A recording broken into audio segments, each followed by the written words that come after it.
भगवान जी के जब शादी बियाह होखला लइका सबके तो इहे गीत पहले गवाला कि सब देवी देवता के नेवतल जाला। तो पहले अपन कुल देवी के गीत गा के आ तब गावल जाला ई गीत कि सब देवी देवता आ गए।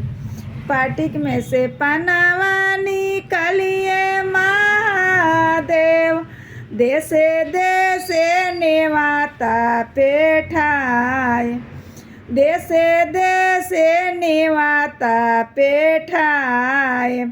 अरगना नेवातब परगना नेवातब, तब नेवतब कुल परिवार, तब नेवतब कुल परिवार।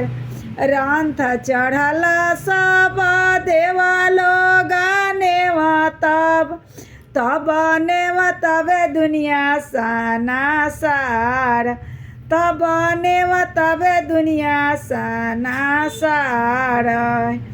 अरगना अइलना परगना अइलन, आई गइलन वीर हनुमान। रंथ चढ़ल सब देव लोग अइलन, आई गइलन कुल परिवार, आई गइलन कुल परिवार। कि जब तक ले देवता लोग आई लोग ना ताले कौनो काम नइखे बने वाला। पहले तो उहे लोग के नेवता जाला। इहे गीत हमनी के बिहार में गवाला। पहले अपन बंदी माई के गीत गवाला, बाड़ी बंदिया माई अवने अइली, उहे एक दिन रुक के हम गा के वाले के सुनाए। ऊपर से ई गीत गवाला, ऊपर शंकर जी के हमरा वाला के गइले बानी ऊ गवाला।